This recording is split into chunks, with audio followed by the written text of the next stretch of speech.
Que tu sois une source de bénédiction dans ta famille. Je déclare, tu seras la tête et jamais la queue. Par la puissance du Saint-Esprit, je détruis tout mariage spirituel dans votre famille dans le nom de Jésus.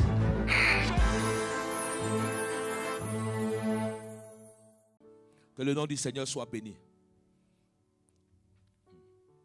Je fais une alliance avec Dieu. Je dis, Seigneur, toute ma vie que tu me donneras. Amen. Vous savez, je dis, si tu ne permets pas que je me lève le matin, je ne prierai pas à 5 heures. Donc si la mort me prend, je ne peux pas me lever à 5 heures. Donc, tous les 5 heures, à 4h45, il dit, lève-toi. Il dit, voilà. Donc, nous avons une alliance ensemble. Donc maintenant, Seigneur, je veux autre chose encore. Il y a des alliances qu'il faut faire à Dieu. Il y a des alliances qu'il faut faire à Dieu. La fois dernière, maman Tati disait quelque chose. Elle m'a dit, quand je l'appelais, elle me dit, tu sais, je n'ai pas pu me lever à 5 heures du matin. Il dit, maman, tu te lèves à 5 heures. Elle dit, depuis des années, je me lève à 5 heures pour prier. Il dit, maman, si toi tu te lèves à 5 heures, c'est que moi je me lève à 4h45. Je ne peux pas me lever à 5 heures. Alléluia. Ce n'est pas possible. Alléluia. Je n'ai pas dormi comme Rokia. Amen. Alléluia. Il faut que les chrétiens apprennent à se réveiller, à prier vous-même pour votre vie. C'est important de prier dans votre maison, avec votre famille, avec vos enfants. Amen. Les gens ne prient plus. Des fois, ils ne prient plus tellement à telle enseigne que quand l'homme est assis au salon, l'autre est assis de l'autre côté, chacun est sur son... Parce qu'il n'y a plus de communication. Il faut que Dieu soit au milieu de vous. Il faut que Dieu soit au milieu de vous. C'est important pour nous. Le temps passe tellement vite que nous devons racheter le temps. Alléluia. Nous devons racheter le temps. Pendant que tu as le temps de faire certaines choses, fais-le. Pendant que tu as le temps de faire certaines choses, des œuvres bonnes pour Dieu, fais-le. Alléluia. Il faut que tu consacres ton temps à Dieu. Consacre ton temps à Dieu. Ce temps-là ne sera jamais perdu. Amen. J'appelais un ami, il m'a dit encore, il dit la manière dont il prie à 5 heures, là, comment on ne peut pas réussir? Il a dit, moi c'est ma grâce. Il m'a dit, c'est une punition. Il a dit, non, ce n'est pas une punition. Il dit, tout ce que tu as fait de mal avant. Il a dit, c'est pas grave. Ça, c'est la bonne punition de Dieu. Alléluia. Mais comme Paul dit, je suis prisonnier de Christ. Et je préfère être prisonnier de Christ que prisonnier des hommes. Que prisonnier du diable. Que prisonnier des sorciers. Amen. Dieu détient la puissance. Dieu peut se manifester encore puissamment. C'est parce que nous le limitons. C'est parce que nous limitons Dieu. Nous regardons Dieu de manière normale. Et le surnaturel n'agit pas dans notre vie. Dieu veut se manifester puissamment dans la vie de ses enfants. Il y a des moments où Dieu s'est manifesté puissamment dans la Bible. Il y a des gens qui ont rencontré des anges. Il y a des gens même dans ce monde, ont rencontré des anges où Dieu a amené des anges pour les visiter. Tu dois avoir des témoignages puissants. Église de Dieu, où est le témoignage de Dieu dans ta vie aujourd'hui? Nous prenons trop Dieu de manière normale. Nous faisons toutes les choses avec Dieu de manière normale. Comme si c'est quelque chose de normal pour nous. Nous prenons Dieu de manière d'une légèreté. À telle enseigne que la main de Dieu ne peut pas agir puissamment dans son église. À telle enseigne que la main de Dieu ne peut pas agir puissamment dans ta vie. À telle enseigne que la main de Dieu ne peut pas se manifester puissamment. Je me souviens quand j'étais ici,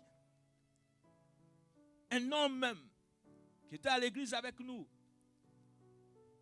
quand je devais passer, et je devais m'inscrire, il me disait, prends les papiers de quelqu'un pour t'inscrire.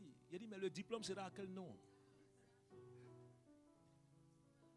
Il dit, mais ce Dieu que j'adore est capable de changer les temps et les circonstances. Je me suis dit, mais comment ce Dieu, comment quelqu'un, donc deux fois c'est ce que je dis, j'appelle des vieux prophètes qui sont tellement habitués à l'âge de Dieu. Ils ont tellement vu des situations dans leur vie qu'ils ont pris des choses de manière normale.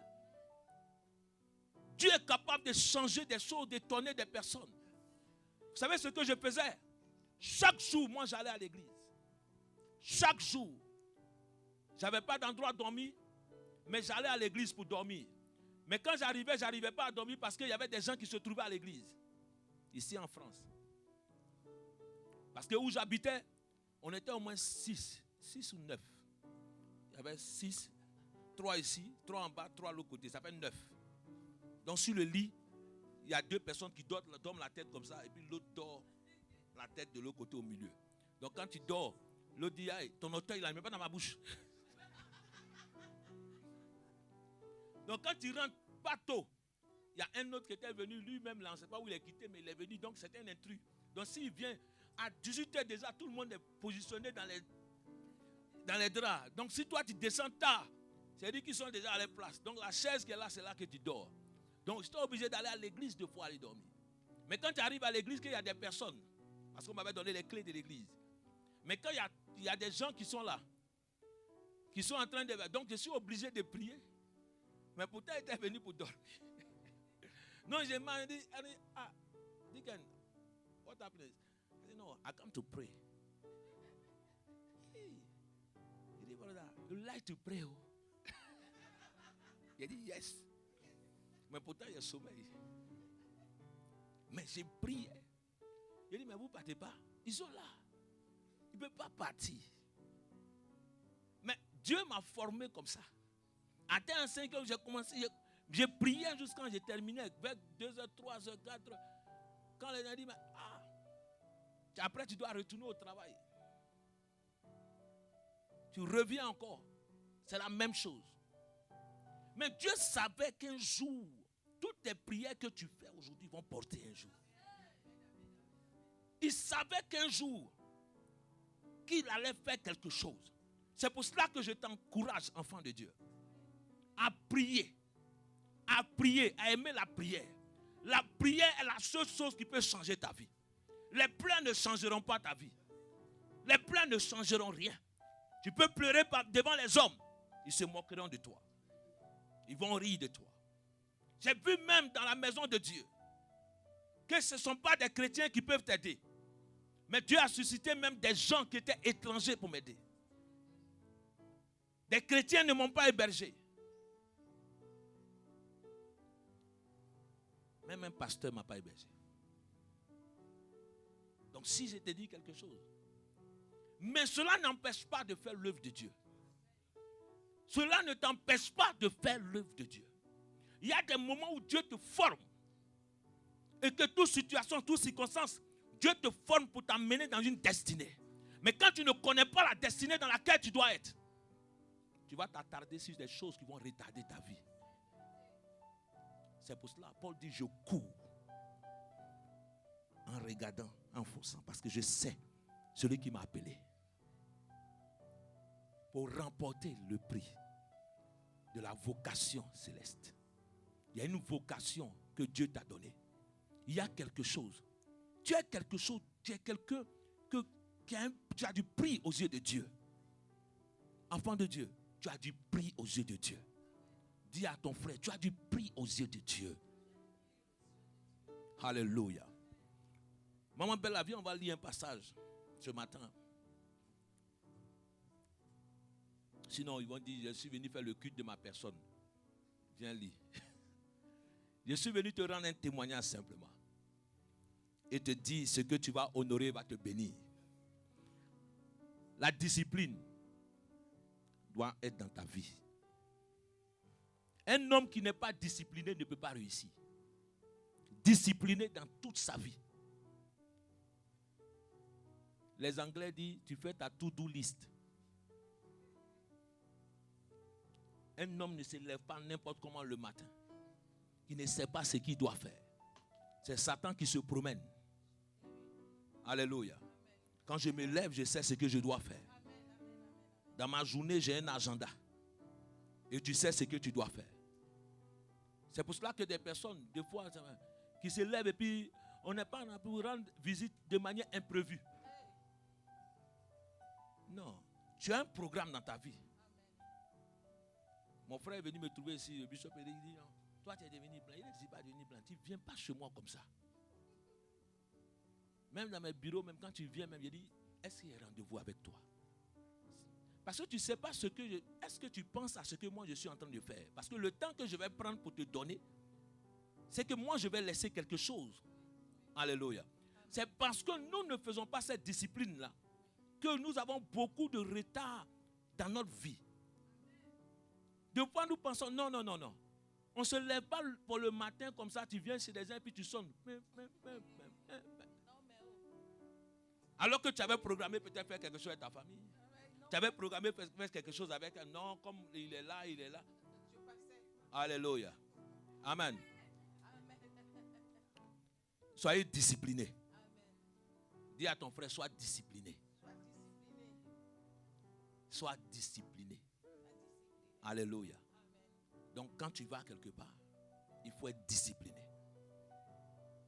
Quand tu vas quelque part aussi, comporte-toi bien.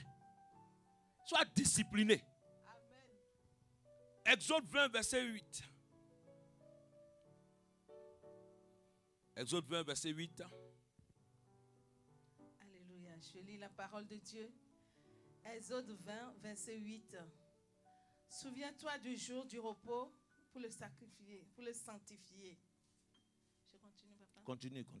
Tu travailleras 6 jours et tu feras tout ton ouvrage. Mais le 7e jour est le jour du repos de l'Éternel, ton Dieu. Tu ne feras aucun ouvrage, ni toi, ni ton fils, ni ta fille, ni ton serviteur, ni ta servante, ni ton bétail, ni l'étranger qui est dans ta porte. Amen. Car en 6 jours, l'Éternel a fait les cieux, la terre et la mer, et tout ce qui est contenu, et il s'est reposé le 7e jour. C'est pourquoi l'Éternel a béni le jour du repos et l'a sanctifié. Amen. Amen. Reprends-le encore. Verset 11. Vas-y, continue. Alors, amen. Honore ton père et ta mère, afin que tes jours se prolongent dans le pays que l'Éternel, ton Dieu, te donne. Tu ne tueras point. Tu ne commettras point d'adultère. Tu ne déroberas point.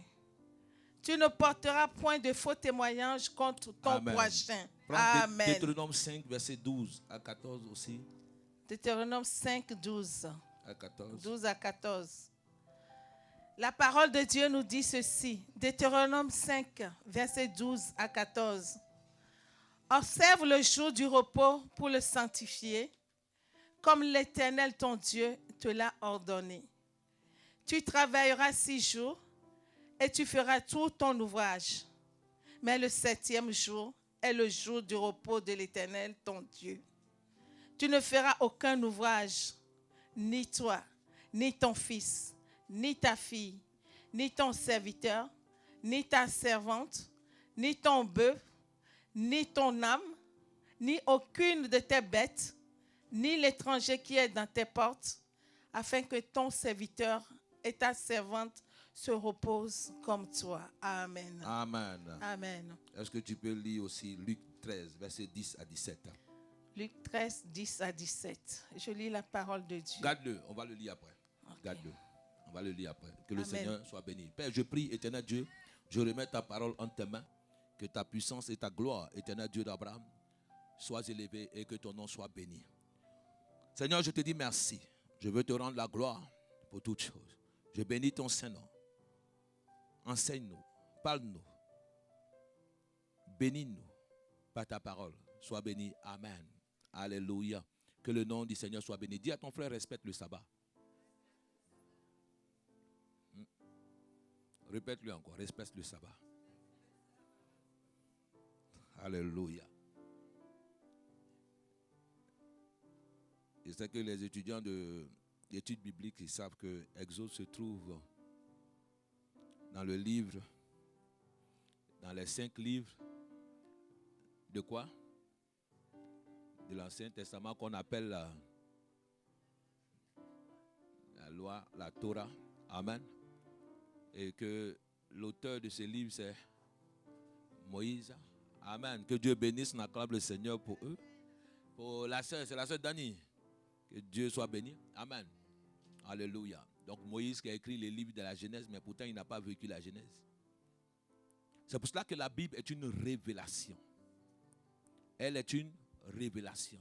Et toute parole que nous prêchons, nous la prêchons par révélation. Donc si tu veux prêcher avec ton intellect, si tu veux enseigner, il y a des docteurs, il y a la théologie, il y a des gens qui enseignent, il y a des choses. Mais la Bible dit ce qui différencie ces personnes-là, c'est qu'ils n'ont pas la révélation, l'esprit qui accompagne cela.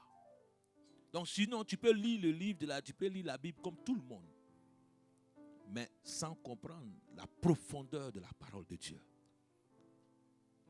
Ici, Moïse est en train de parler dans le livre d'Exode. Et dans le livre d'Exode, on parle des commandements de Dieu. Il parle des commandements de Dieu. Alléluia. Dis avec moi, les commandements de Dieu. Il y a beaucoup qui se trompent dans la parole de Dieu. Il dit non, la loi est abolie. La loi du sacrifice des animaux est abolie. Parce que Christ s'est sacrifié. Est devenu quoi? Sacrifice. Tu ne voleras plus. Ça a été aboli. Alléluia. La loi du sacrifice donnée aux animaux. Et des fois, certaines personnes, quand ça les arrange, la dîme est abolie. Pourtant, la dîme ne fait pas partie de la loi. La dîme a été donnée la première fois à Abraham. Et Jésus va venir dire, il dit la promesse qui a été faite à Abraham, je suis venu pourquoi? Accomplir la promesse. Pour que cette promesse se manifeste dans votre vie. Et Jésus va poser la question aux pharisiens. Il va dire, vous faites la dîme de tout. Mais ce qui est nécessaire, vous ne faites pas. Est-ce qu'il a dit que ce n'est pas bon? Est-ce qu'il est en train de les contredire? Il dit, vous prétendez le faire. Mais ce qui est nécessaire, ce qui en faut la force, vous ne faites pas. Vous dites que vous êtes fils d'Abraham. Vous faites la dîme, vous faites ceci. Mais ce qui en fait la force, vous ne le faites pas. Alléluia. Et c'est pour cela que moi j'ai tendance à dire, ce qu'il s'agit de donner à Dieu, s'il y a une discussion dedans, on ne discute plus. Parce que la vie qu'il m'a donnée est trop grande. La vie ne se mesure pas à ce que j'ai. C'est grâce à lui que j'ai le souffle de vie de me lever pour aller. Donc si Dieu dit ce matin tu ne te lèves plus. Alléluia. Tu ne te lèves plus. Les gens ont voulu se lever le matin. Ils n'ont pas pu avoir les pieds pour se lever. Des gens ont voulu se lever. Ils ont eu une maladie. Ils ont eu un AVC. Ils ne se sont pas levés. Mais moi, Dieu m'a fait grâce. Je vais. D'autres aujourd'hui ont perdu leur travail.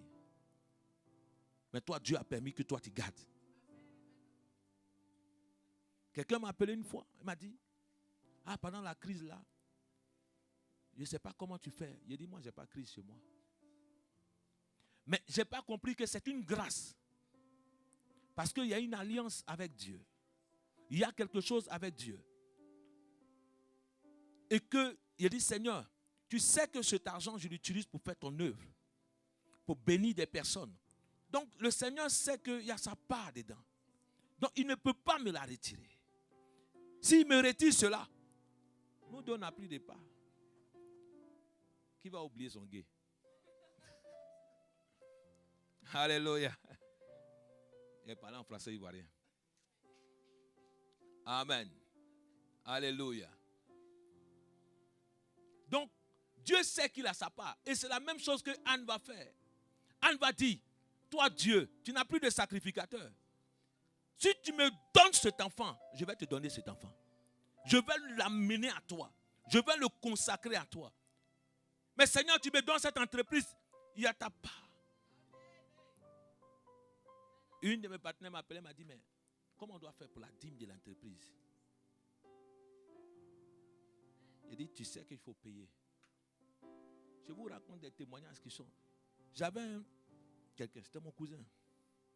On avait eu un contrat. Chaque mois, le contrat faisait 87 000 euros. On n'avait jamais eu. Je ne veux pas dire le nom du contrat ici. Mais il était. On n'avait rien.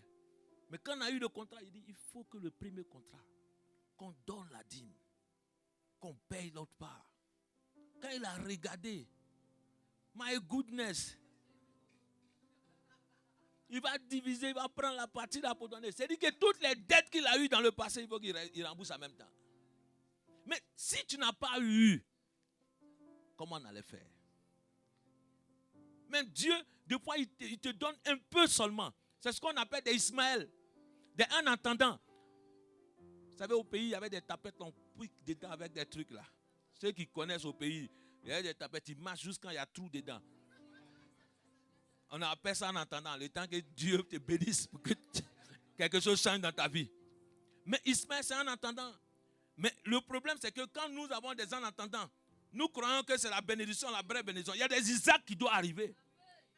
Mais nous sommes en train de préserver Ismaël. C'est-à-dire que c'est Ismaël que nous allons prendre pour nous bénir, faire tout. C'est là que tous nos problèmes, là, nous voulons régler en même temps. Ce jour-là, je vous assure, il dit donne. Il dit non. Il dit mais tu as fait pour ta sortie. Il dit non, attends. Il n'a pas sorti. On a perdu le contrat. Comme si c'était un amusement. Comme si c'était un amusement. C'est-à-dire comme si c'était un rêve du jour au lendemain. En un seul jour, on a tout perdu. Tu es revenu quoi? À la case départ. Mais depuis, il y a certaines personnes qui sont tellement têtues que malgré cela, Dieu continue encore de te donner l'autre. Mais tu continues encore. Il y a quelqu'un de suite là, si Dieu te donne 5 000 €, tu as fait quoi? La personne réfléchit et dit, elle dit que si Dieu te donne 5 000 €, tu as fait quoi? Alléluia. Mais Abraham a donné à Dieu. Il a offert quelque chose à Dieu. Il faut apprendre à offrir. Ta vie appartient à Dieu. Tout lui appartient. Tout appartient à Dieu. Obed-Edom a compris quelque chose lorsqu'ils ont mis l'âge chez lui. Quand ils ont mis l'âge chez lui, la Bible dit qu'Obed-Edom a déménagé de sa chambre. Il a déménagé, il a laissé l'âge dans la chambre. Il dit, si toi tu dors dans la chambre, moi je dors dehors. La Bible dit que la maison d'Obed-Edom a été bénie. Automatiquement a été bénie. Celui qui a mis la lance de l'Éternel pour tuer Obed-Edom, David, il a vu chez tout le monde, c'est Obed-Edom il met. Ce qu'ils ont mis, ce qui tue les autres ne te tuera pas. Et la Bible dit qu'Obed-Edom a été béni. David a entendu qu'Obed-Edom a été béni. Il court pour revenir chercher l'âge. Il y a des gens qui t'attendent ça, tu avances d'abord. Il dit, c'est qui a su faire le projet. Mais c'est quand vous êtes béni là, qu'il commence à venir dedans. Mais Dieu te bénira. La Bible dit que Dieu est en train de donner un commandement. Il était en train de donner un commandement. Donc la loi, c'est dit que Dieu, la loi des sacrifices des animaux, tu n'as pas besoin de sacrifier des animaux. Tu n'as pas besoin que quelqu'un te dise, non, il faut faire un sacrifice au pays, ou il faut sacrifier un mouton, il faut sacrifier un bœuf, il faut sacrifier. Parce que Christ est mort à la croix pour toi une fois. Il dit, son sang a permis de pouvoir te donner quoi? Le salut. Ce sang-là t'a racheté. Ce sang-là t'a lavé. Il dit, ce sang-là a expié nos péchés. Ce sang-là a satisfait quoi? La volonté de Dieu. Donc il n'y a plus de sacrifice à faire encore pour cela. Mais de ce qui est dit, les autres quoi, sont toujours d'actualité. Alléluia.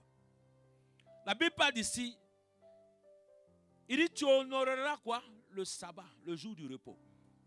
Mais la deuxième chose, il dit tu le sanctifieras. Tu honoreras, tu vas le commémorer et le sanctifier. Dis avec moi, et le sanctifier. Le monde aujourd'hui accepte le repos, mais il ne le sanctifie pas. Dans le calendrier juif, le sabbat se retrouve un samedi à partir du vendredi.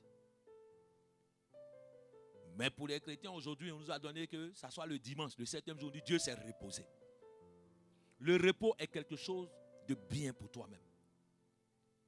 Parce qu'un homme, tu as besoin de te reposer. Tu ne peux pas travailler. Si le dimanche est un jour, tous les jours devenaient quoi? Des jours ouvrables. Mais il dit, tu vas l'honorer. Mais tu vas le sanctifier ce jour-là. Tu vas le mettre à part. Alléluia. Pour Dieu. Tu vas le mettre quoi? À part pour Dieu.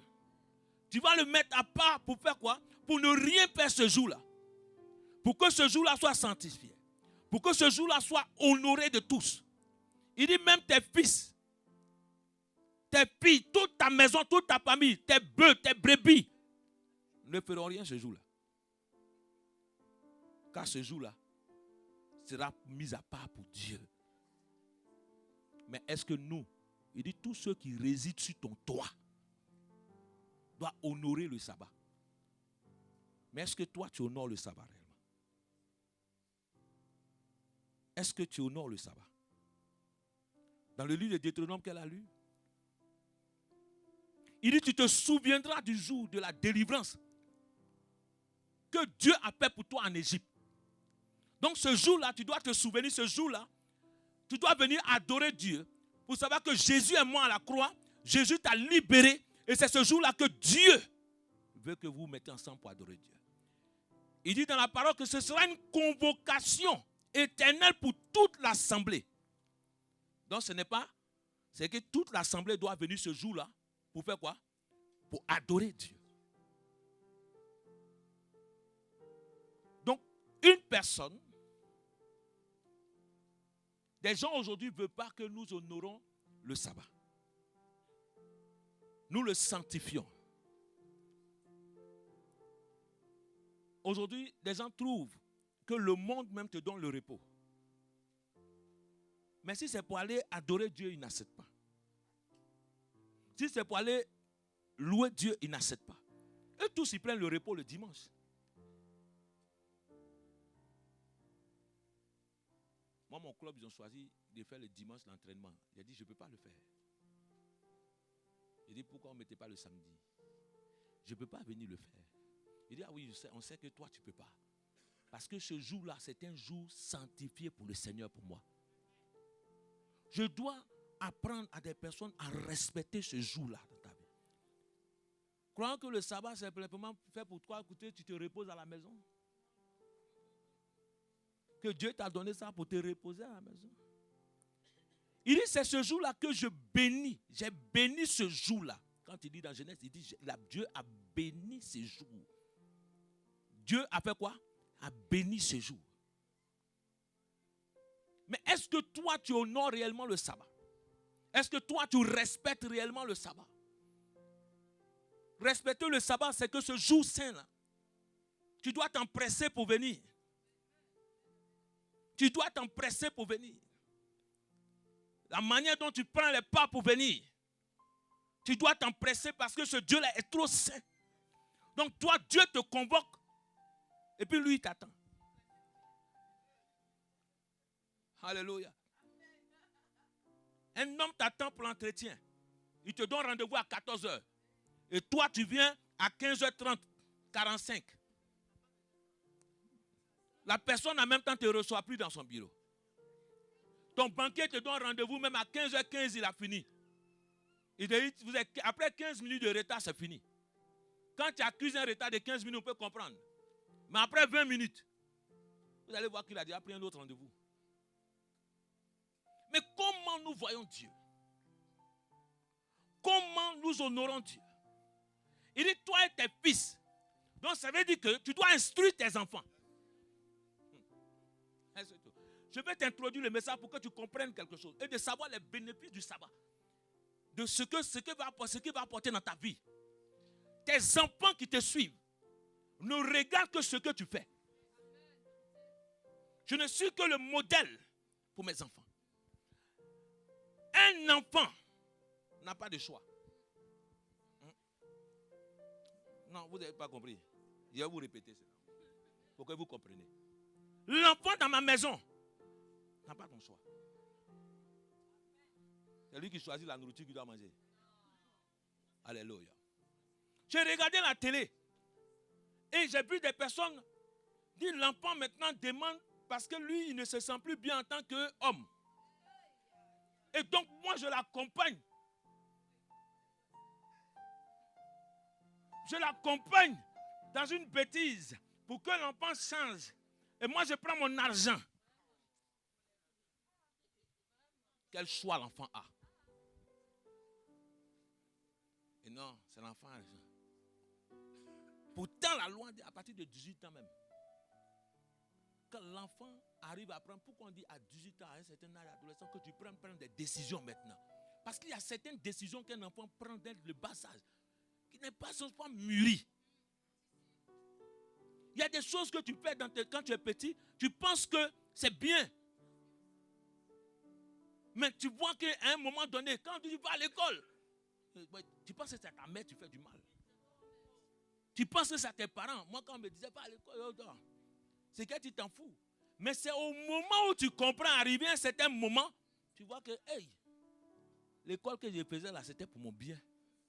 Moi, je bénis le Seigneur qui a permis que je puisse finir mes études. Alléluia. Malgré la délinquance. Amen. Ce que moi je faisais, c'est que quand je partais avec mes amis, quand on finissait, on fait tous les cours du monde, on va finir tout. Mais la nuit où tout le monde dort, à partir de 2h, 3h, je me réveille à 4h, je m'assois, je prends la lampade, je m'assois comme ça, et puis je suis en train d'étudier. Mais tout le matin, tu vas me voir embrouiller tout le monde. Mais la nuit, je me cache, et puis j'étudie. Tu ne vas jamais voir, j'ai un seul cahier dans mon sac. Le cahier, ça recopie tous les cours. Et puis comme moi, je ne vois pas bien, j'entends, je garde beaucoup, j'enregistre beaucoup. Et donc, quand les gens écrivent le tableau, je ne voyais pas bien. Donc, je suis là, donc je suis obligé d'enregistrer tout. Et donc, des fois, certaines personnes pensent que tu ne comprends pas, tu ne suis pas. Mais quand ils vont faire les notes, le matin, quand on commence à donner les notes maintenant des devoirs, on voit ton nom devant, on dit, comment tu as fait? On dit, ah, c'est ça. J'ai un ami qui était venu ici, il dit, toi, tu nous as trompés. Il dit, non. Parce qu'une chose, quand mon père est décédé, ma mère m'a dit, le stylo là, c'est ton papa. Donc ça, c'est resté dans mon esprit. Il a dit, c'est ça qui va t'élever aujourd'hui. C'est ça qui va te faire. C'est ça qui va faire de toi quelqu'un demain. Donc malgré que j'étais voyou, je me dis, mon papa est devenu ce que j'écris. Ça va faire de moi un homme aujourd'hui. Alléluia. J'encourage les jeunes à poursuivre tes études. Pendant que tu as le temps, nos enfants qui sont ici, vous avez tout gratuitement. Des bibliothèques gratuitement. Vous avez des choses gratuitement. Pourquoi ne pas prendre le temps, aller vous cultiver? Tu manges la nourriture de ta mère. Mange, prends le frigo, finis tous les yaourts que tu veux. Mais étudie. Tout ce qu'on te demande, étudie. Donnez des bonnes notes. Faites plaisir à vos parents. Ce n'est pas tard pour ceux qui ont quitté le banc des écoles de faire des formations, de te former, de pouvoir faire quelque chose. Fais quelque chose. Ne reste pas comme ça. Il n'est pas tard pour que Dieu puisse changer ta vie. Il y a des gens qui ne sont pas allés à l'école, mais Dieu a changé les vies, a changé. Ce n'est pas tard pour toi de faire quelque chose. Alléluia. Alléluia. Il faut que tu fasses quelque chose. Encouragez vos enfants à faire quelque chose. Encouragez vos enfants à faire quelque chose. Que Dieu vraiment vous encourage à faire des grandes choses dans votre vie. Alléluia.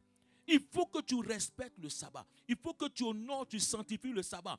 Le jour du sabbat, c'est un jour où nous devons prier. Un jour où nous devons avoir une convocation avec Dieu. Où Dieu dit, tous ceux qui résident dans ta maison doivent venir prier. Donc l'enfant n'a pas le choix. Il doit venir prier. Quand tu auras 18 ans, tu vas choisir. Quand tu auras l'âge de payer ta nourriture, ta propre maison, tu vas choisir.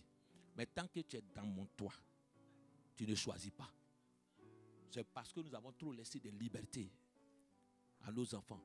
Et que ce sont les enfants qui nous éduquent. Un enfant ne doit pas éduquer ses parents. Un enfant doit écouter ses parents. Le parent instruit l'enfant. Il dit, instruis tes enfants. Demain, nous regardons, c'est le diable.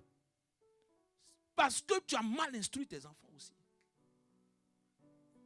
Il faut que tu instruis tes enfants. Il faut que tu sois dur avec l'enfant. Il faut que tu sois sévère. Des fois, quand tu veux donner, il y a le diable qui fait quelque chose. Mais toi aussi, l'enfant, il faut le sévère avec la personne.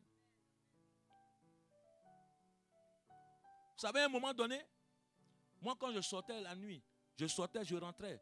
Ma mère fermait tout le portail. J'étais obligé de sauter la clôture.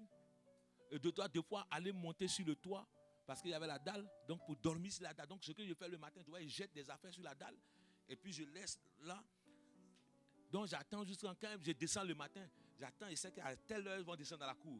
Donc, je fais semblant de dormir là-haut. Comme alors que je suis venu en retard. Je monte là. Et quand je descends, quand il dit non, il dit, il était sur la dalle, il dormait. J'aime l'espace. Alors qu'il n'était pas là.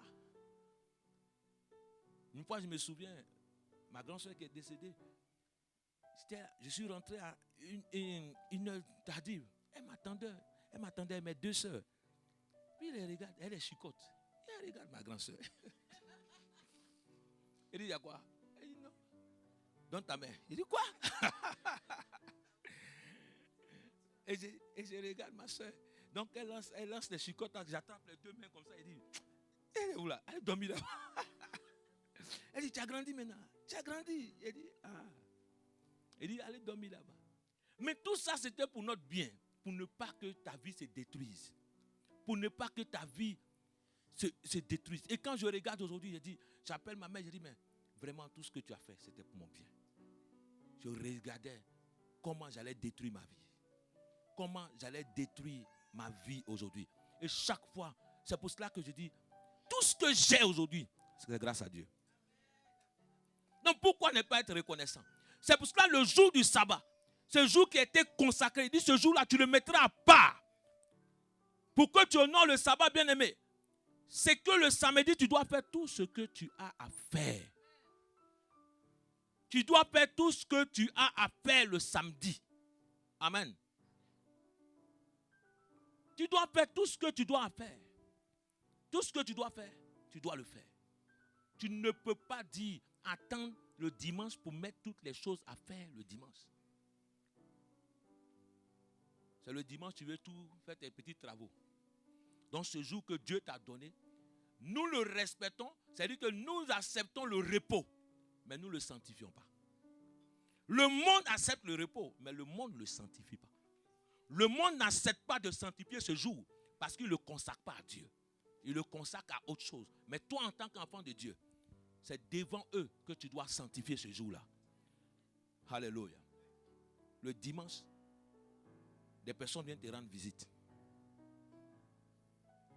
Pourquoi c'est le dimanche que vous me choisissez de me rendre visite? Alléluia. Est-ce que le dimanche, ce que tu vas...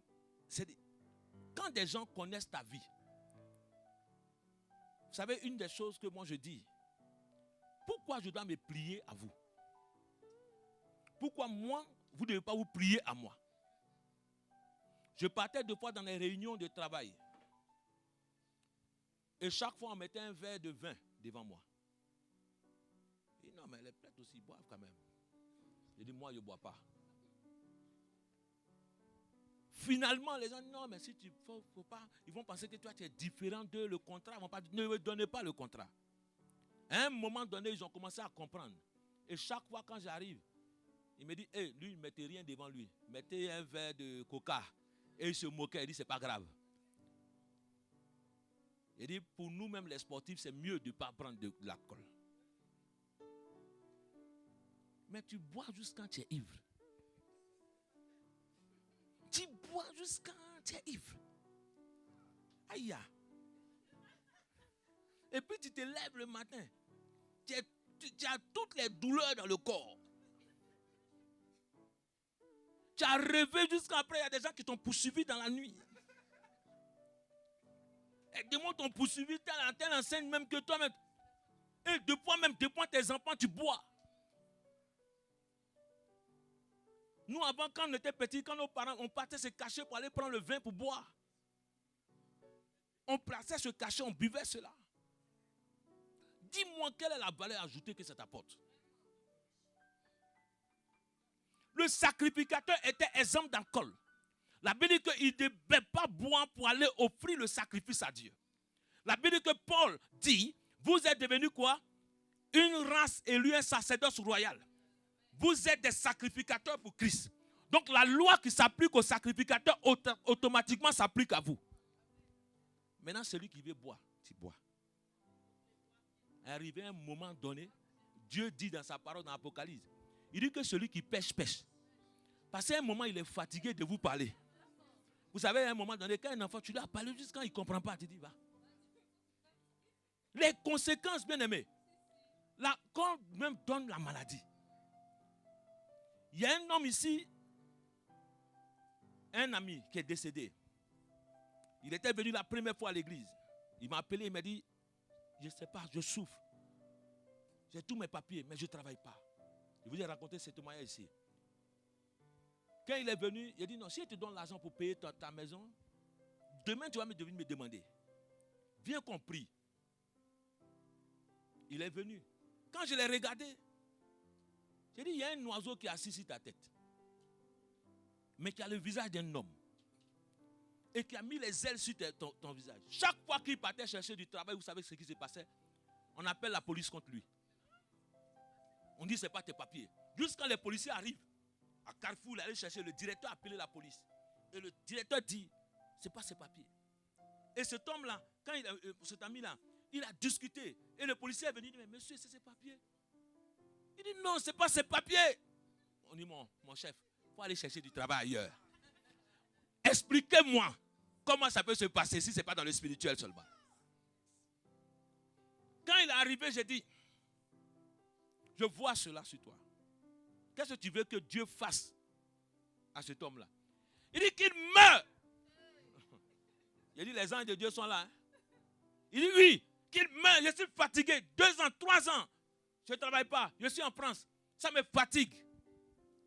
Il dit, Dieu a entendu ta parole. Cet homme-là va tomber. C'était son propre père. 2 fois, certaines personnes disent, moi, mon père qui m'a mis au monde, ma maman qui m'a élevé, comment elle peut être sorcière? Les sorciers qui sont à côté, là, ils n'ont pas d'enfants aussi. Donc ton oncle a lu les sorciers, ses enfants, pourquoi lui les sorciers? Toi, ta tante, tu préfères que ta tante soit sorcière. Donc la tante, elle n'a pas d'enfant. Donc quand des gens parlent, des fois, ça me fait rire quand ils disent des choses. C'est parce que tu n'étais pas encore mûr. Tu as déjà vu qu'on poussait, on mange. Donc, des fois, certaines personnes parlent. Vous pensez que c'est parce que des gens rentrent dans certaines choses qu'ils ne connaissent pas. Ma propre grand-mère, la mère de mon père, c'est elle qui a tué mon papa. Mon père est décédé, il avait 49 ans. 49 ans, mon père est décédé. Quand on était petits. 49 ans. Donc, quand mon père est décédé, moi, j'ai parti nettoyer les vitres de voiture. Ma mère m'a vu, elle m'a dit, ne va pas nettoyer, tu vas manger. Vous comprenez? Je n'ai pas vu mon père pour aller m'amener sur l'autel des mariages. Aujourd'hui, ce que je suis devenu là, j'aurais pensé que mon père peut venir voir. Alléluia. Donc quand tu as quelqu'un, il faut honorer tes parents. Pendant que tes parents sont vivants, il faut les honorer. Alléluia. Vous comprenez? Il faut honorer. Cet homme-là, quand il a dit ça, son père est décédé. Et j'ai dit, tu vas travailler maintenant. Il est venu me voir après. Quand il a commencé à travailler 3 mois. Il dit, mon père est malade. Il dit, prends un billet d'avion, on va au pays. Il dit, mais pasteur, pourquoi tu me dis ça? Il faut prier. Il dit, tu te souviens de ta parole que tu as dit ici? Prends un billet, va au pays. Va le voir. Parce que tu vas l'accompagner. Le père est parti. Le père est décédé. Avant de partir, il a dit à sa mère ce qu'il a fait. Ce n'est pas parce qu'ils veulent. C'est parce qu'ils sont rentrés dans des choses qu'ils ne peuvent plus s'en sortir. Il y a des alliances que vous faites dans votre vie, que des choix. Même aujourd'hui, des choix. Aujourd'hui, nous regardons, même dans le gouvernement, des gens font des choix qu'arrivé à certains moments, ils ne peuvent pas s'en sortir. Parce qu'ils ont fait des alliances qu'ils ne peuvent pas. Et donc, quand tu dois sortir, mon frère, tu dois partir. C'est la même chose. Il y a des alliances que des gens ont fait dans le passé qu'ils regrettent aujourd'hui. Des choses qu'ils ont fait. Si aujourd'hui, il dit, si j'étais là, je l'aurais pu faire. Mais la Bible dit que ce que Christ, il lave, nous sommes devenus quoi? Une nouvelle créature. Que le temps soit permis à ces personnes de se repentir. Et que la repentance soit vraie. C'est ça qui est important pour nous. Il est revenu, je lui ai dit, je te vois en train de fumer la cigarette. Et je vois qu'ils ont mis un cancer dans ton foie. Il dit, oh. Il dit, arrête. Deux fois quand on dit, arrête. Je suis parti à Abidjan quand je revenais.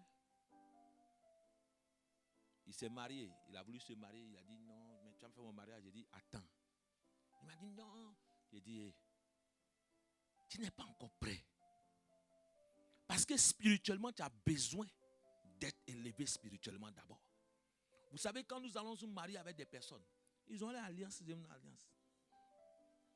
Toi-même, déjà, tu n'es pas prêt. Et puis, tu vas encore. Je dis, Olivier, prépare-toi d'abord.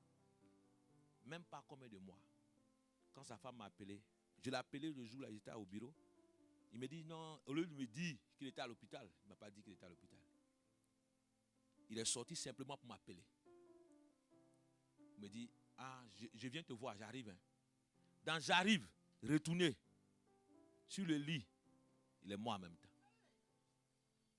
Il est mort en même temps. Le dimanche, quand il a eu le travail, tu peux éteindre ton téléphone, s'il te plaît. Le dimanche, quand il a eu le travail, il a dit le dimanche, pour venir à l'église, c'était compliqué. Parce qu'il a commencé à prendre des jours supplémentaires pour le dimanche. Il dit, mon frère, tu n'avais pas de travail avant. Pourquoi travailler le dimanche? Il dit, non, tu veux rattraper toutes tes dettes.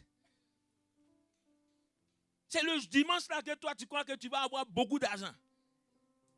Tout jour qui est sanctifié pour Dieu, que tu amènes ailleurs, ne sera jamais bien pour toi. Comprenez cela. Si tu n'as pas le choix, fais-le. Mais si tu as le choix, ne le fais jamais. Alléluia. Donc consacrer ce temps-là. On regarde partout. Tout le monde a fermé. Mais toi, tu veux ouvrir forcément le dimanche pour toi. Le dimanche, là, cet argent-là, tu vas faire quoi avec ça? La santé, là, elle est primordiale que tu te reposes. Un homme ne peut pas travailler toute sa vie. Et tu vas travailler comme un éléphant. Et tu manges comme une fourmi. Tu travailles, mais tu manges comme une fourmi. Alléluia. Amen. Est-ce que tu n'es pas fatigué de cela? Il dit consacre, honore le jour du sabbat. Dans Luc 10, Maman Bella, viens. Je vais m'arrêter, je vais introduire seulement. C'est de le sanctifier, de le mettre à part. Et avec qui? Les membres de nos familles. Des personnes qui sont avec nous. Dans Luc 13, verset 10 à 17. Luc 13, verset 10 à 17. Tu as ça? C'est bon? Oui, oui. Luc 13, verset 10 à 17. Je lis la parole de Dieu. Jésus enseigna dans une des synagogues le jour du sabbat. Et voici, il y avait là une femme possédée d'un esprit qui la rendait infirme depuis 18 ans. Elle était courbée et ne pouvait pas de tout se redresser. Lorsqu'il la vit, Jésus lui adressa la parole et lui dit, « Femme, tu es délivrée de ton infirmité. » Et il lui imposa les mains. En l'instant, elle se redressa et glorifia Dieu. Mais les chefs de la synagogue, indignés de ce que Jésus avait opéré, cette guérison un jour de sabbat, dit à la foule, « Il y a 6 jours pour travailler. Venez donc vous faire guérir ces jours-là et non pas le jour du sabbat. » Amen. Amen. Que peut-on faire le jour du sabbat? Ça, c'est ce que les chefs là posent. Beaucoup de questions, des personnes se posent ce jour-là. Il dit, il y a 6 jours pour travailler. Pour eux, le travail que Jésus a fait, c'est un travail. Donc, guérir quelqu'un, c'est un travail. Alléluia. C'est ce qu'ils ont dit, c'est la Bible qui le dit. Guérir cette femme-là, pour eux, c'est un travail. Alléluia. C'est que les gens, même dans l'église, c'est que les personnes qui étaient là, les chefs de la synagogue, ont pris le sabbat comme une tradition. Comme un jour de repos, normal comme tout le monde. Le monde aujourd'hui a pris le sabbat comme une tradition. C'est un jour de repos normal pour tout le monde. Et pour eux, l'œuvre de Dieu est un travail. Jésus dit guérir de sanctifier ce jour-là. Est-ce que la guérison ne fait pas partie de la bénédiction de Dieu? La bénédiction ne fait pas partie de la bénédiction. Elle fait partie des bénédictions de Dieu, la guérison. Il dit, je guérirai ton pays, je guérirai toutes choses. Quand nous venons rencontrer Dieu, quand nous sanctifions ce jour-là, quand nous venons à l'église, c'est pour apprendre, c'est pour que Dieu nous bénisse, c'est pour que Dieu change notre vie, c'est pour que Dieu apporte la guérison dans la vie des gens. Est-ce que ce jour-là, Dieu ne doit pas guérir des personnes? Il dit, ce jour-là, tu ne dois pas travailler. Donc toi, ton travail que tu fais là, c'est un business. Le dimanche là, ce n'est pas une affaire de business. L'œuvre de Dieu, ce n'est pas business. Donc il y a des gens dans l'église qui se comportent comme des chefs de la synagogue, qui croient que le ministère de Dieu est un business. Ils croient que c'est un business. Je fais l'œuvre de Dieu pour avoir de l'argent. On me qualifie parce que si je suis un grand pasteur, parce que j'ai beaucoup d'âmes. On me qualifie parce que j'ai une grosse voiture. On me qualifie parce que non. C'est la vie transformée des gens qui est important. C'est les âmes que tu sauves qui sont importantes. Ce n'est pas le fait d'avoir toutes ces choses-là. Ce n'est pas ça qui montre que tu es un homme de Dieu élevé. Ce n'est pas ce qui montre que toi, tu es un homme de Dieu qui atteint une dimension élevée. Non. C'est comment la vie des gens sont transformées. Comment la vie des gens sont transformées. Comment le monde est transformé à cause de l'église. Mais si nous sommes nombreux que nous n'avons aucun impact dans le monde, nous n'avons aucune décision dans le monde, à quoi ça sert? Nous n'avons aucune puissance. Mais Jésus savait que l'œuvre de Dieu était importante ce jour. Dieu pouvait bénir des gens. Je viens à l'église pour que des hommes soient bénis. Je viens à l'église pour faire l'œuvre de Dieu. Je ne viens pas le jour du sabbat pour faire autre chose. C'est pour cela que les distractions doivent être éloignées de toi le jour du sabbat. Tu dois t'éloigner des distractions. C'est un moment que tu prends en aparté avec Dieu. C'est un moment d'intimité. C'est un moment que tu as mis à part. Il dit, tu ne feras aucun ouvrage. Je ne pense à aucune chose. Je ne pense seulement qu'à Dieu seul.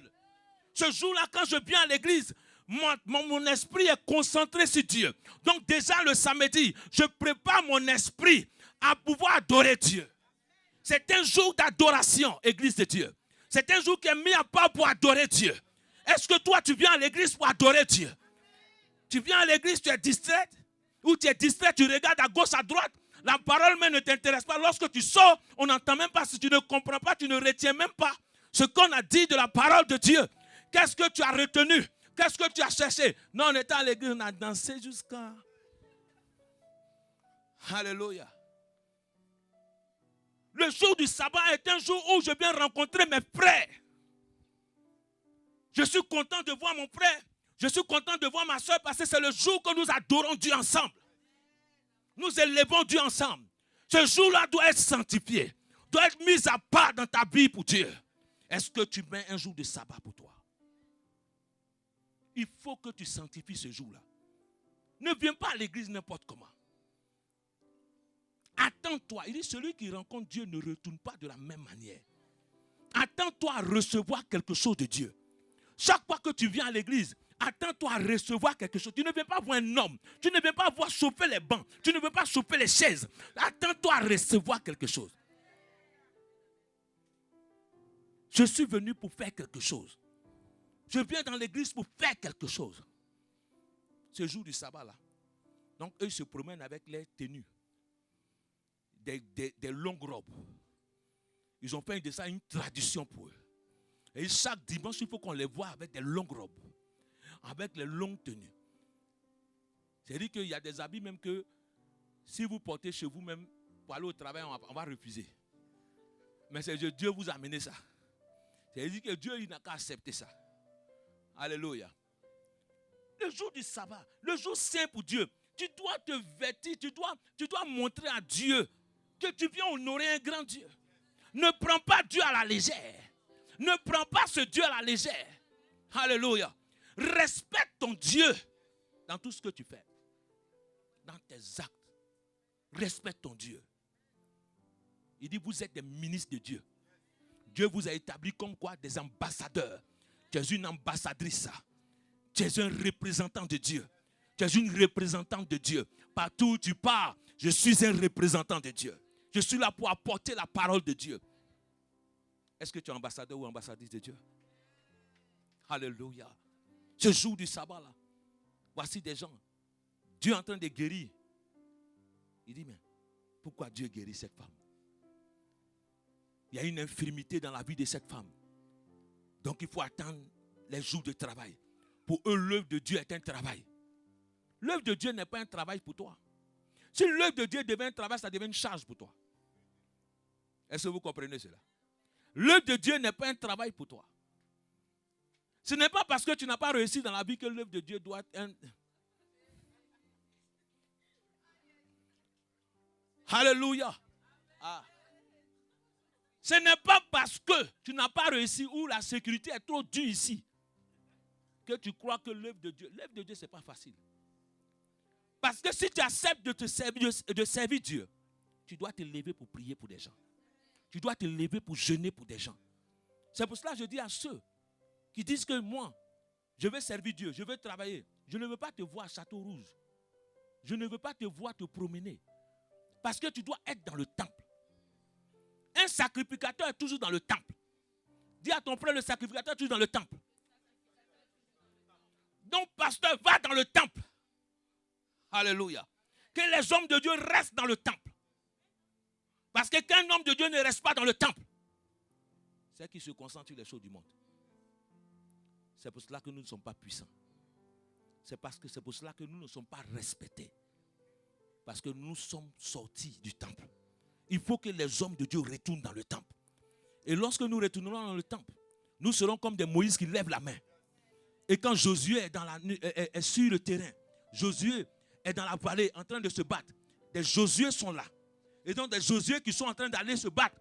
Toi tu es là, tu lèves ta main. Tu dis, il faut que Josué gagne. Il faut que Josué gagne. Il faut que Josué gagne. Il faut que Brigitte gagne. Il faut que Brigitte gagne son combat. Parce que tu es là dans le temps pour lever ta main pour eux. Merci nous tous. C'est ce qu'a impressionné un message. Il dit sentinelle du jour et de la nuit. S'il n'y a plus de sentinelles la nuit, nous n'aurons pas de victoire. Il faut que nous restons dans le temple. L'œuvre de Dieu n'est pas un travail. Ce n'est pas un travail. Croyons que l'œuvre de Dieu, nous allons faire pour nous enrichir. Celui qui fait l'œuvre de Dieu pour s'enrichir, tu vas échouer. Tu vas vendre ton don. Et deux fois, le don même va commencer à diminuer dans ta vie. Et quand le don diminue, c'est pour cela que certaines personnes vont ailleurs pour aller chercher.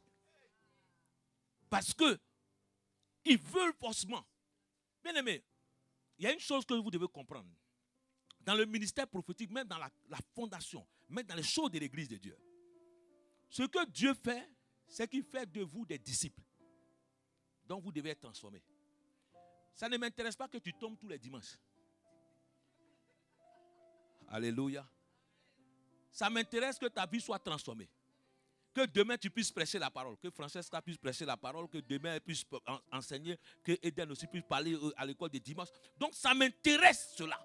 Ça m'intéresse que ta vie soit... Quand Dieu prend quelqu'un, il transforme la personne. Moi aussi, un jour, j'étais assis comme toi.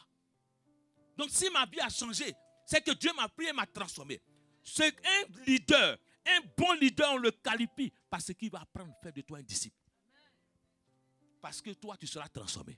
Demain, tu diras, si ton maître t'a rien appris et que tu sors de l'école, on te dit, on t'a appris quoi? Alléluia. On te dit, ma soeur prie, tu ne sais même pas faire une prière. Est-ce que tu veux apprendre? Amen. Tu ne sais pas faire une prière? Amen. La première fois que ma femme est venue, elle a dit, fais la prière. Il ne faut pas dire pauvre. Ça, c'est ma femme. Ce n'est pas pauvre, maman. Elle est trop riche. Laisse-la. Alléluia. Quand je lui ai donné, Elle m'a dit, j'ai dit, mais ça fait combien d'années que tu es chrétienne? Elle dit 10 ans. Il dit, ah bon? Ça faisait pas 10 ans. Ah. Alléluia. Ça faisait combien? 6 ans. Mais 6 ans, c'est beaucoup, hein. Amen. Émilie, regarde ses attentes. Ses attentes comme ça, on affiche sa tante. Quand j'ai donné le micro, elle dit, Alléluia.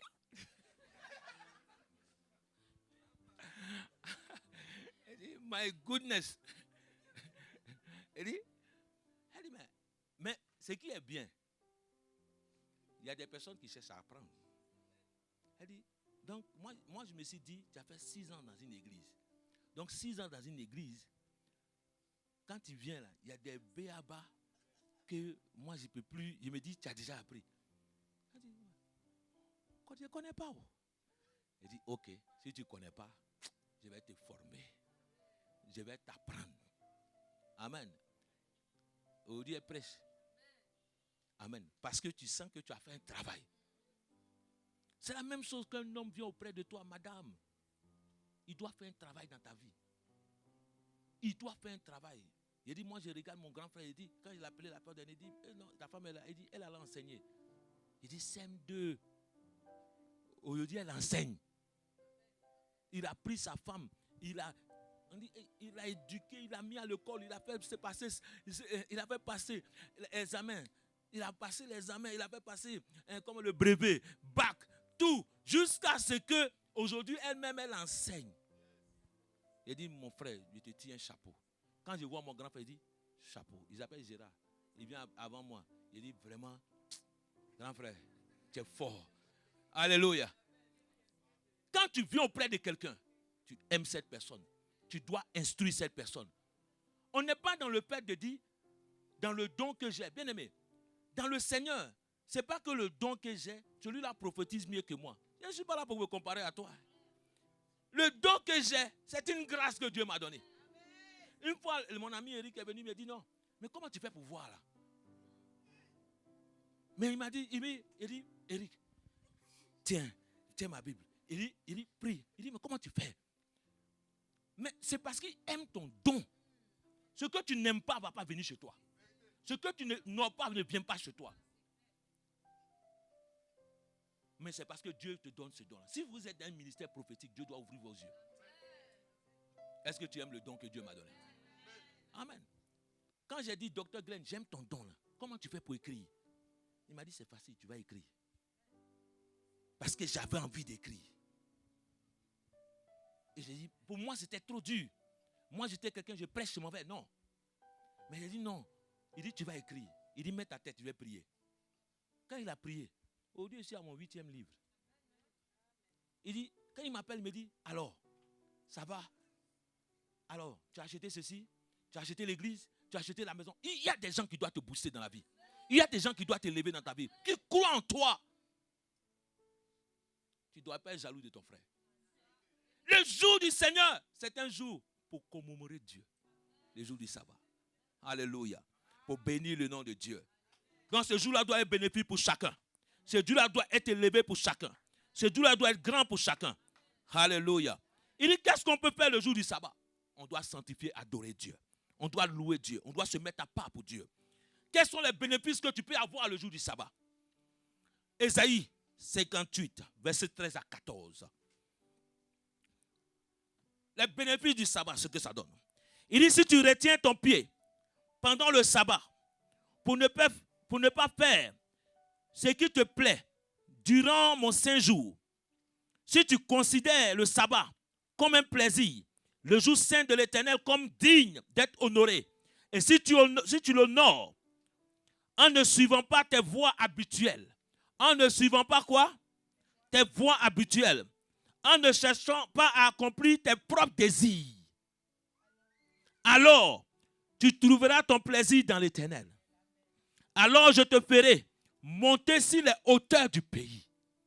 Les bénéfices du sabbat. Si tu honores cela le jour de Dieu. Je te ferai quoi? Monter sur les hauteurs du pays.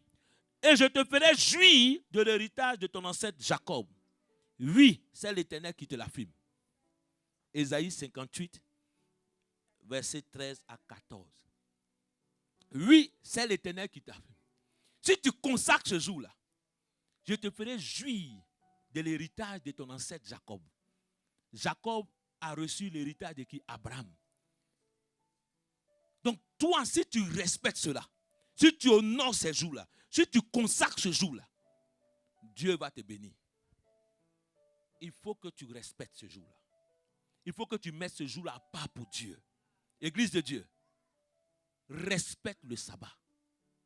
Respecte le jour du Saint du Seigneur. Ne te lève pas du jour au lendemain. Vous savez, je dis la discipline manque à beaucoup d'entre nous.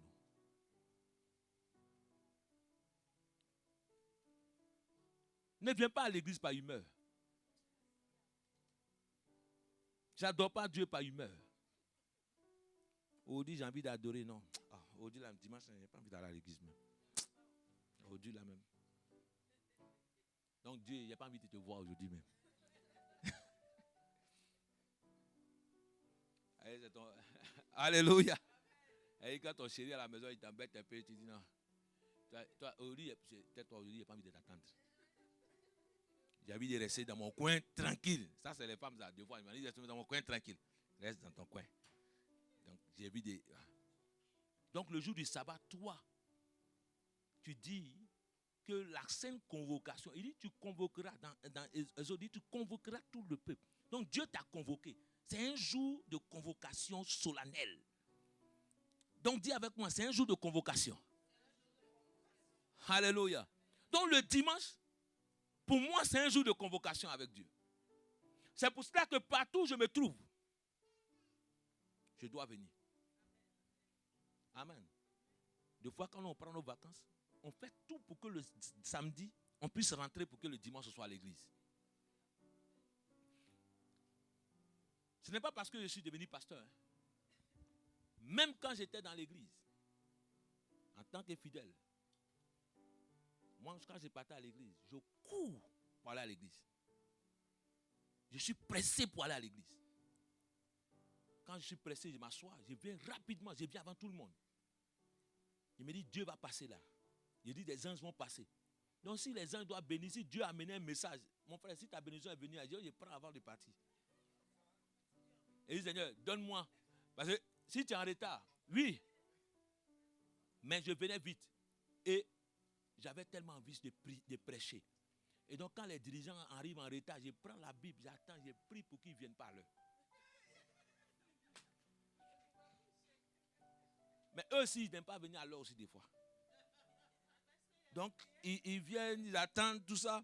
Donc, moi, quand ça commence comme ça, quand on a fini prière d'ouverture, adoration, je regarde derrière, je dis, ah, ils ne sont pas là. J'ouvre ma Bible en même temps. Je commence à prêcher. Quand ils le voient venir, je ne ferme plus. Mais c'était la soif de vouloir faire chose. Il faut que tu aies soif de venir à l'église chaque fois. Il faut que tu aies envie de venir à l'église chaque fois.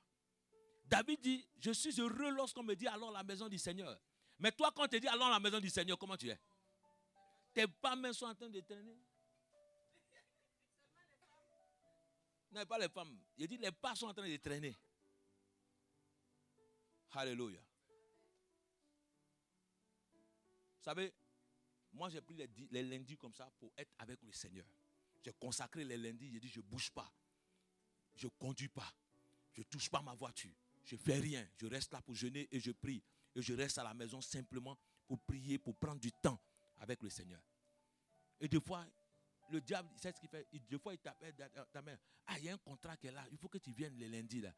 Il dit, je ne viens pas. Si ça peut attendre mardi, ce qui peut me donner lundi, ça peut attendre mardi. Il dit, non, mais il dit, si c'est pour moi, Dieu va me donner. Si ce n'est pas pour moi. Mais si je fais une erreur de sortie, toute ma semaine est détruite. Et j'ai commencé à comprendre. Il faut commencer à attendre Dieu et de savoir comment tu fais. Ce jour-là, il dit, tu jouiras des héritages de Jacob. Je te ferai jouir de l'héritage. Beaucoup de personnes ne jouissent pas de l'héritage de Jacob parce qu'ils ne respectent pas le sabbat. Ils ne respectent pas cela. Ils ne respectent pas le jour saint du Seigneur. Ils s'amusent avec le jour saint du Seigneur. Ils pensent que le jour du Seigneur, c'est comme tous les jours. C'est comme tous les jours pour toi. À partir d'aujourd'hui, bien-aimé, respecte pour avoir les bénéfices du sabbat. Ce que tu ne respecteras pas ne veut pas te bénir. Que Dieu bénisse chacun. Qu'aujourd'hui tu commences à respecter le sabbat. Que tu commences à respecter ton dimanche. Que des personnes dehors respectent ton dimanche. Que tu commences à respecter ce jour de convocation solennelle avec Dieu. Et dis-toi que j'ai un rendez-vous avec Dieu. Je n'ai pas un rendez-vous avec un homme. Et que Dieu bénisse chacun. Par la puissance du Seigneur. Amen. Alléluia. Dis à partir d'aujourd'hui, je vais respecter le sabbat. Car c'est un jour saint. Qui a négligé le sabbat ici? Lève ta main bien. Alléluia. Qui a négligé le sabbat? Lève ta main. Que Dieu t'aide à respecter ce sabbat-là. Amen. Si vous voulez que vos enfants vous suivent, il faut que vous-même vous honorez le sabbat. Tu comprends, ma soeur Isel? Si tu veux, toi-même, que tes enfants soient consacrés, il faut que toi-même tu sois consacré. Et tes enfants vont te suivre. La consécration va venir là. Parce que si toi-même tu négliges le sabbat, eux-mêmes ils négligeront parce qu'ils vont dire, maman ne va pas bien. Donc pourquoi je vais honorer? Tu comprends? Donc il faut que toi tu le fasses aussi. Si tu veux que tes amis te suivent, il faut que toi-même tu respectes. On ne suit que ce qui est devant. Donc toi-même, il faut que tu respectes cela. Donc que Dieu nous aide. Mets ta main sur ton cœur et dis que le Seigneur m'aide à respecter son sabbat, à honorer son sabbat, à honorer son sabbat. Dans le nom de Jésus. Dans le nom de Jésus. Amen. Que Dieu te bénisse. Amen.